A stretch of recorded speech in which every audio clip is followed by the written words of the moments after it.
FM 89.1, Radio Universidad. Bueno, seguimos analizando el día después de esta jornada y de esta sesión histórica. Uno de los discursos que más nos gustó a nosotros, al menos lo conversábamos fuera del aire antes de empezar el programa y aquí en las tandas. Bueno, ya mencionábamos el discurso del senador Pino Solanas, del senador Pichetto. También hablamos del discurso de la senadora Beatriz Mirkin, ¿no? Senadora del Frente para la Victoria de Tucumán, que tuvo también momentos interesantes, ¿no? Intensos, sí, y que habló de cosas que otros senadores no hablaron, ¿no? Pero bueno, la vamos a saludar y vamos a conversar con ella unos minutos, que gentilmente nos atiende en esta tarde. ¿Cómo le va, senador? Ariel del Áquila lo saluda. Buenas tardes. Bien, muy bien, ya en mi provincia, así que, bueno. ¿Ya llegó a Tucumán? Ah, bueno. Sí, ya llegué a Tucumán porque se da una situación muy particular, como ocurre a todos los seres humanos, que cumplo años y... ¿Hoy cumpleaños? Con mis hijas. Sí, quería estar con mis hijas y mis nietos. Bueno, sí. Muchas felicidades. No, gracias a ustedes. Que pase un día lindo. Le agradecemos, bueno, tener la deferencia de atendernos en este día tan especial. Por supuesto. Imagino sí, que cansada también, ¿no? Por la sesión de ayer. Y bueno, como todas las sesiones, no solamente largas, sino tensionadas, por la cuestión que estaba en discusión, que estaba en debate, bueno, uno se afloja un poco en el medio de todos estos desbarajustes o todas estas cuestiones que no son solamente el tema que está en debate, sino el entorno, ¿no? El contorno, lo que rodea la discusión, la situación que estamos viviendo. Así que bueno, por todo eso muy tensionada, pero bajo ningún punto de vista ni enojada, ni salvo preocupada, porque no es un problema menor. Es un problema de niñas, adolescentes y mujeres, es un problema de opciones que se niegan a avanzar, que se niegan a tener, a ampliar oportunidades, que se niegan a, como lo dije ayer, y bueno, esto siempre genera un poco de exacerbamiento de las posiciones, ¿no? Y creo que he sido respetuosa durante todo el debate, del que no formé parte como la comisión, pero en el que estuve siempre interesada. Así que seguir escuchando algunas cuestiones daban un poco de rabia, ¿no? Sí, la verdad que a veces nos preguntábamos nosotros, ¿no? Hace un rato conversábamos aquí con mis compañeros cómo algunos pueblos eligen a senadores que realmente han dejado muy mala imagen, ¿no? En sus discursos, hablando de cosas que daban vergüenza, incluso que no tenían nada que ver con lo que se estaba discutiendo, ¿no? Por suerte hubo legisladores que, tanto a favor o en contra del proyecto, que tuvieron una buena argumentación y con seriedad realmente dieron su punto de vista, pero otros realmente nos daba un poquito de vergüenza escuchar, ¿no? ¿Sabes qué me parecía a mí en toda la discusión previa y la de ayer? Que había muchos planteos o muchas cuestiones en donde efectivamente las mujeres estaban ausentes, donde no importaba, como no importaba en la discusión tampoco. Entonces uno se pregunta, ¿para quién hablamos? ¿Para quién legislamos? Si nosotros creemos que lo que hacemos es para ir ahí a hablar y a quedar bien, bueno, entonces esa es una opción.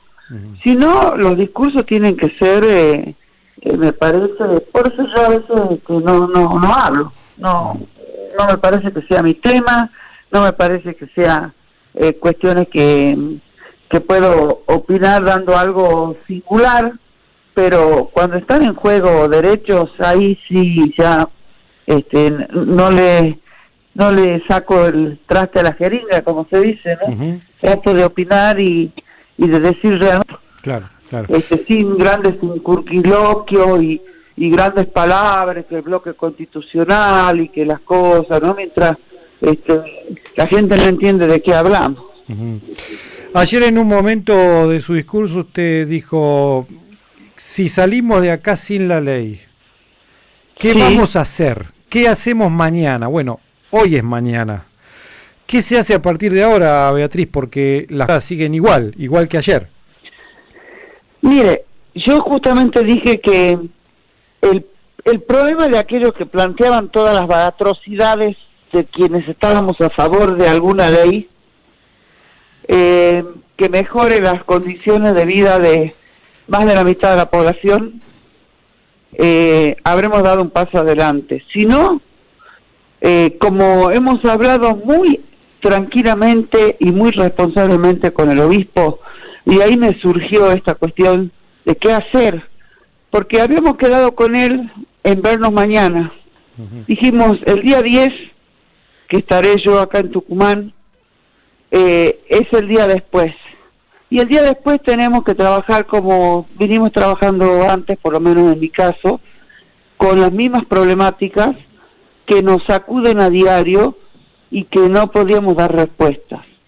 Yo le hacía recordar al obispo, y conversamos largamente, en que él es un gran trabajador en la comunidad en la que le toca actuar, en la mitad de la provincia del sur, y habíamos conversado hace unos años con él sobre la problemática de los comedores, y era un momento donde cerrábamos comedores, tanto la Iglesia Católica como el gobierno provincial, y abríamos lugares donde las mujeres participaran, se organizaran y comieran en sus casas con sus familias, es decir, no solamente conversaban de sus temas, de la violencia, de las cuestiones que las atraviesan, sino que cocinaban, nutrían a su participación solidaria y después iban a sus casas a comer en sus familias.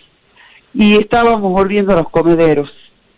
Y esa situación nos volvía a interpelar y entonces teníamos que dar una respuesta porque ahí van familias enteras, donde también van niñas, madres, donde sabemos que hay abuso, donde el pastor de una religión, en este caso de la católica, tiene conocimiento, y los sectores de salud, los trabajadores que están en el territorio y de desarrollo social, y quienes trabajamos en organizaciones comunitarias de mujeres también, nos enteramos de cuáles son los problemas de cada uno, ¿no? Y cuáles son los urgentes y cuáles son los que pueden esperar un poco más. Y esto era urgente. Ahora dice el gobierno que en el Código Penal va a introducir o a mandar al debate la introducción de un tema de despenalización. Bueno, quiere decir que la discusión sirvió para algo, ¿no? Sirvió para entender que no estamos a favor de la muerte bajo ningún punto de vista, y espero que, salvo los fanáticos, lo hayan entendido así, porque ¿qué es que no haya ley? Que sigan penalizadas las mujeres, que sigan preguntadas después de un aborto clandestino, que no pueden llevar adelante un embarazo, que no debieran llevar adelante un embarazo las mujeres niñas, ni las mujeres adolescentes, que hasta incumplimos la ley quienes la tenemos que hacer, que nosotros tenemos que promover una sociedad más igualitaria, y esa sociedad más igualitaria solo es si las mujeres estamos todas adentro. Entonces, bueno, ahora viene todo lo que te toca por hacer, que es demasiado, porque hace falta el Estado. El Estado es el único obligado a poder actuar en estas circunstancias. Nosotros somos, el Estado, me refiero al Ejecutivo. El Ejecutivo es el que puede designar recursos, distraer los recursos en los programas educativos y en los programas sanitarios, y entonces si sigue haciendo eso, no habrá ninguna posibilidad de resolver el mientras tanto, porque una cosa es la ley y otra cosa es el mientras tanto, ¿no? Claro. Senadora, ¿qué tal? Buenas tardes, María, la saluda. Buenas tardes, María. Usted decía que bueno, que para algo sirvió, quizás, bueno, para ponernos esto en la agenda, para hacer esta pequeña modificación en el Código Penal que no solucionaría el problema, pero bueno, al menos despenalizaría a la mujer, que como bien ustedes decían, a veces primero va la policía y después se la atiende, ¿no? Para otras cosas me parece que la que sirvió también es para desnudar la hipocresía, ¿no?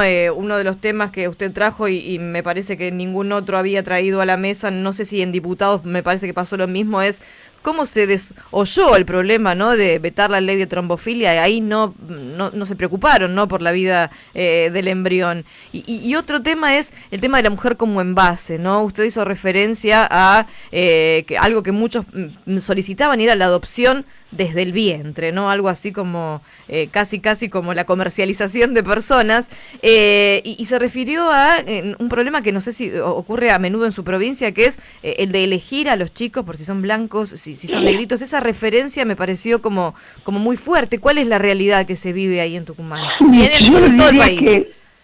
Mire, yo en eso creo que cometí por lo menos una equivocación de no contar toda la verdad porque no me daba el tiempo. La situación es que la ley de defensa la ley de integral de niñas, niños y adolescentes, una de las cosas centrales que a mi modo establece es de que hay que buscar la mejor familia para ese niño y no el niño para alguna familia. Que cambia, ¿no? Sí, el lado de la moneda de donde nosotros lo estamos mirando. Y lo que ocurría en Tucumán, y yo ahora no sé si ocurre, pero lo que ocurría hace muchos años, yo fui hace 15, inicié siendo ministra en mi provincia, y teníamos dos extremos. Un instituto de los niños recién nacidos hasta los 5 años, donde había chicos o chicas, porque era el único instituto mixto de la provincia, entonces se separaban a los hermanos. Todas esas cuestiones vimos que se están trabajando en resolver, que iniciamos la tarea de resolver. Pero una de las cosas que vimos es que había chicos que llegaban a mucha edad para aquellos que querían ser adoptantes. Y había una cosa que yo no la planteé, porque no quise hacer una cuestión de la provincial del tema, que es que acá la Corte Suprema había otorgado a una organización no gubernamental el tener un registro paralelo de niños a ser adoptados. Es decir, el mismo registro, poder trabajar sobre ese registro. Y entonces uno, en la experiencia del hacer, se percataba de lo siguiente, por ejemplo. La ley de parto respetado, para mí que era un avance sustancial y que se realizaba en una maternidad de la provincia de Tucumán, en donde hubiera no problemáticos que requirieran alguna cuestión de internación, resulta que entraban al parto mujeres con miembros de esa organización. Entonces eran las mujeres decidían con a quienes iban a ser acompañados. Lo que considerábamos una virtud terminó para mí siendo un defecto, grave, porque lo que ocurría era que esas mujeres ya habían tomado la decisión de entregar al niño a alguna familia que esa entidad había resuelto que lo fuera.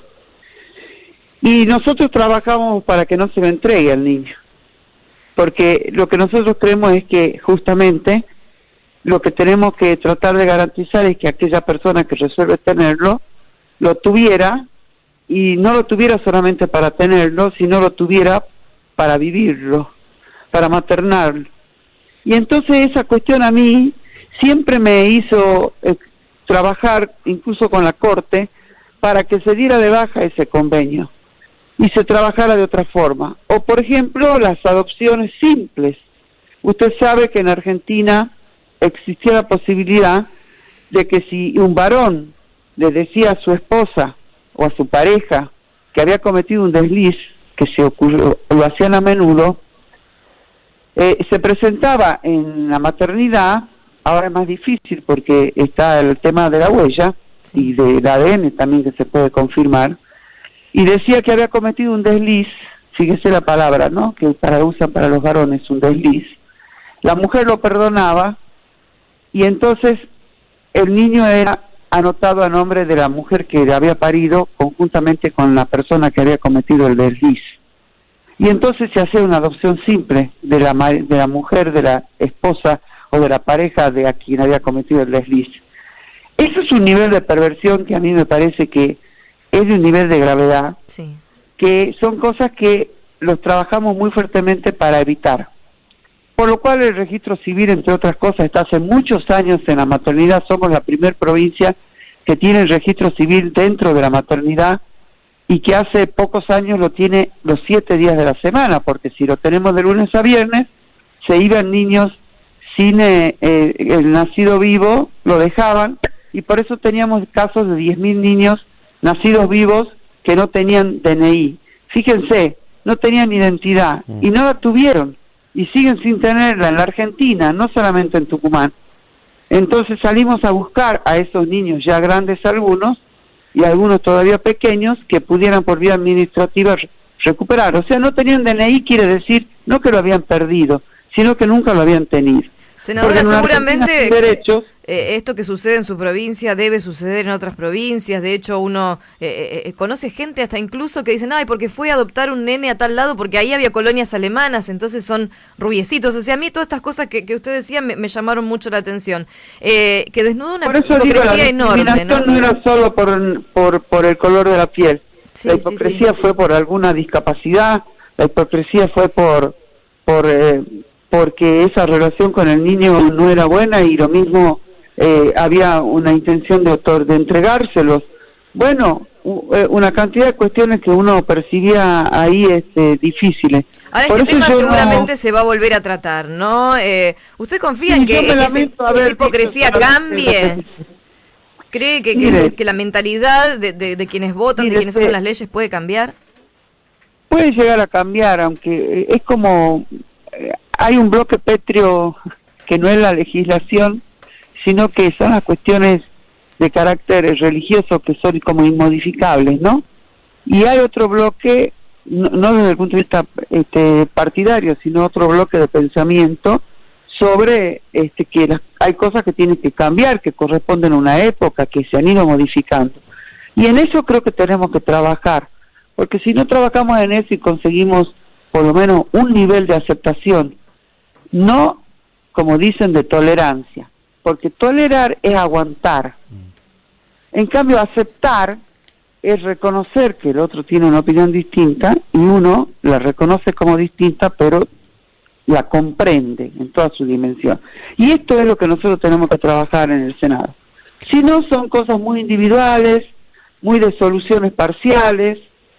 No se ha discutido todavía una ley que he presentado hace 2 años, por ejemplo, de la tobillera para las personas que tienen prohibición de acercamiento en casos de violencia, ¿no? Que pondría en responsabilidad a los varones, que son su gran mayoría los violentadores o los victimarios, en no poder arrimar, sino a las mujeres que toquemos un timbre comunicando que estamos en situación de riesgo. Bueno, son cuestiones que parecen menores, pero que hacen a desde qué punto los miramos. Y sin embargo yo me volví a preguntar ayer, hace 2 años que está la ley, o hace 2 años que hemos presentado con el senador Alperovich la ley de una nueva ley de emergencia alimentaria, porque no alcanza para comer, porque no es que no se llega sin fin de mes, las mujeres no tienen para comer el primer día del mes, con sus niños, con los que quedan solas, ¿no? Y entonces ya no se habla de mujeres desalmadas en la prensa, pero llama la atención que las mujeres abandonen a sus niños. No llama la atención que los varones abandonen a sus niños y tampoco el registro de padres que no aportan tampoco funciona en su total dimensión y en algunas provincias prácticamente no funciona. Bueno, le digo que son demasiados temas que se mezclan en la cabeza y en el corazón de uno cuando uno está en estos debates y tiene que elegir de qué hablar y de qué callar porque tiene pocos tiempos para hacerlo, ¿no? Sin duda. Y utilicé el tema de la trombofilia porque me es cercano y no ha sido visto como preocupación por aquellos que hablan del niño por nacer y que resuelven que no se haga seguir un estudio y se entregue parina a las mujeres para que puedan llegar a término, ¿no? Senadora, sin duda este debate, bueno, instaló un tema que desde ahora, bueno, va a ser tema también para las campañas y para las discusiones políticas.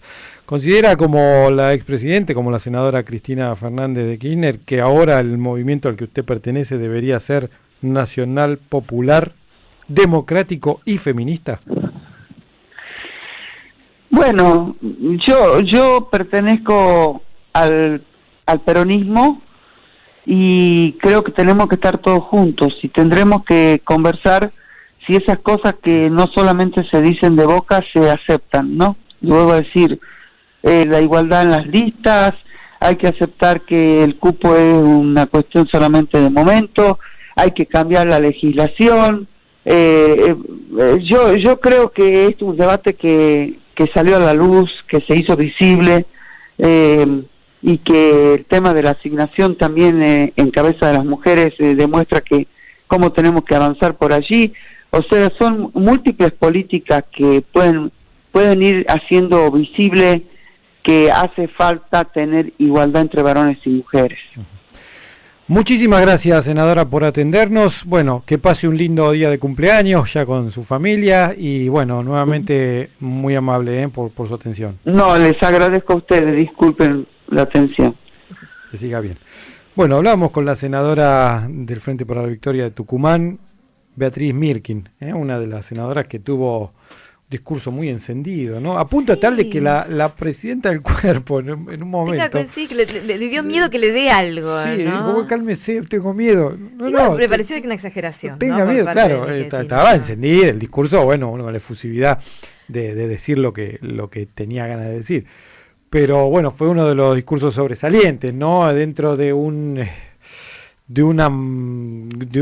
marea de discursos porque hablamos de chimpancés, realmente desopilantes, ¿no? En algunos casos desopilantes. A mí me parece que puso sobre la mesa que a veces la mujer es considerada un vientre, que cuando la sociedad decide que tiene que ser madre sí, cuando no, que es un gasto, o sea, un montón de cosas que pesan sobre el cuerpo gestante, ¿no? Y que me parece que muchos no estaban teniendo en cuenta, y algo que dijo, ¿no? Algunas cosas que se dicen ahí porque los están escuchando, eran discursos muy observados, ¿no? La mediatización de estos discursos fue importante y me daba la sensación de que algunos no estaban debatiendo, sino que estaban haciendo esa famosa frase de Fulvito para la tribuna, ¿no? Para sus tribunas, para quedar ¿no? Bien, con algunos no quedaron bien porque algunos, incluso nuestros oyentes que están criticando. ¿Qué, Mauro? No, que además fue la única de las senadoras de Tucumán, de los senadores y senadoras de Tucumán, que votó a favor. Sí. Y los interpeló a sus padres, claro, por supuesto. Y por eso también, con lo que vos decís, que estaban muy interpelados por la sociedad. Por supuesto, sí. Hubo